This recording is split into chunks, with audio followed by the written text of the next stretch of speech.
Hey guys, Vipe here. Sorry if my voice sounds a little weird or like the audio sounds a little weird. I am in a new recording environment, so if it's a little off, that's why. With that being said, let's get into the video.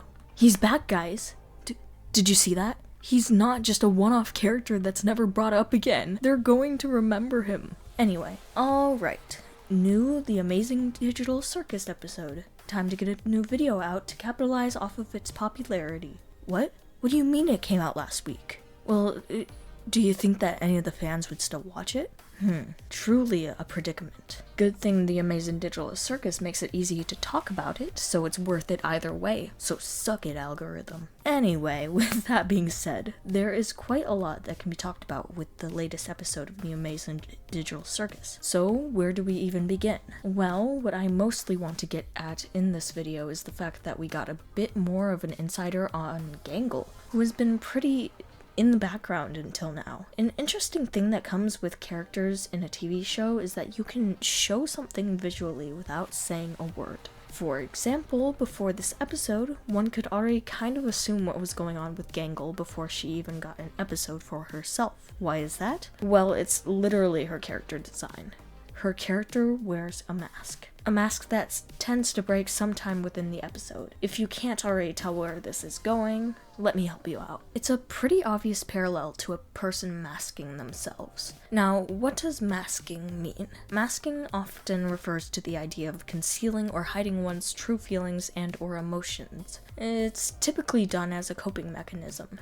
So, knowing that already tells us a lot about Gangle. Now, on to what we actually learn in this episode. The episode starts off with Zooble sharing one of their parts from their box of parts with Gangle in an attempt to help her out. This mask was made from plastic compared to the breakable material of her original mask. It wouldn't break as easily. After putting it on, Gangle seems a bit more assertive as they find out their adventure of the day is fast food service. Interestingly enough, Gangle mentions that she used to be a manager, like back in the real world for a fast food place, so interesting. Kane ends up saying someone needs to be in charge, and Gangle ends up getting the position. This time, Zooble gets dragged along as well. The whole episode, as we see the others work, we see Gangle keep her mask up the entire time, as her mental health begins to deteriorate over the course of the night. In fact, so much so that she begins to bother the others with how harsh she was being. Finally, she goes out back and begins to scream, met with an unsuspecting Pomni.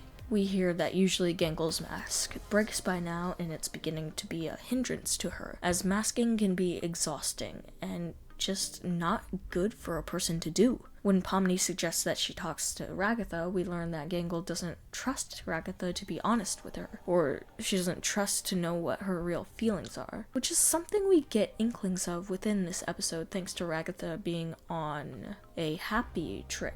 Then, instead of continuing to talk to Pomni, Gangle puts her mask back on and continues the night. I'm not sure if this happened before or after, but Gooseworks really likes to hurt me, because they brought the boy back.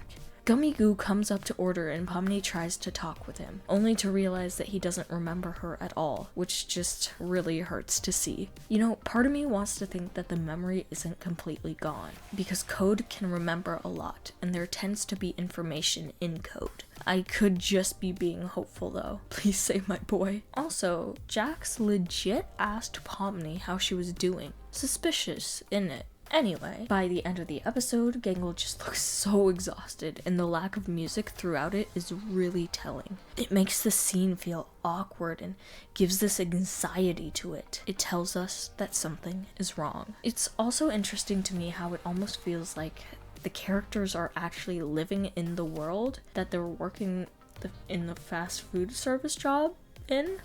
Like, by the end, like, it's weird. It feels like instead of them being in a situation where they're working in fast food, it feels like they are people in that world with jobs. It feels like they're actually people living in that world who just happen to be working fast food jobs instead of being people who are pretending to be.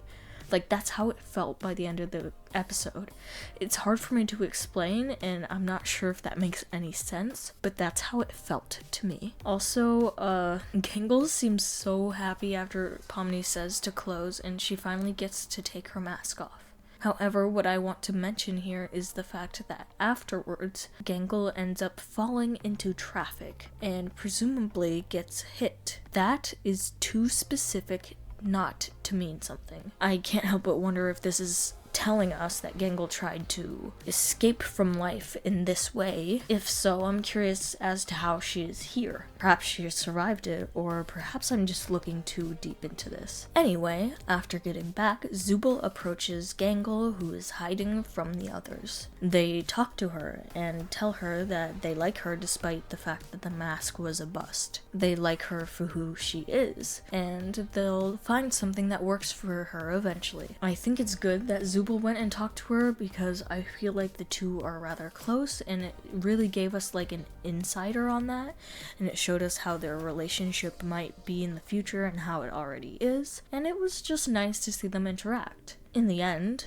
Zooble likes Gangle for who she is. They like the person who hides behind the mask, not the mask itself. Anyways, thank you guys so much for watching.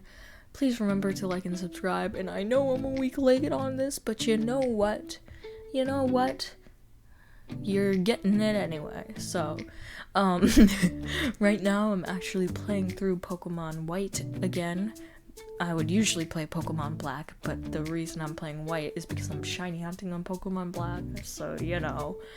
But I'm playing through that right now, and once I'm done with that, I'm going to be making a pretty big video on it. I don't know how long it's gonna take to make, but it's one that I've been wanting to do since I started the channel, honestly.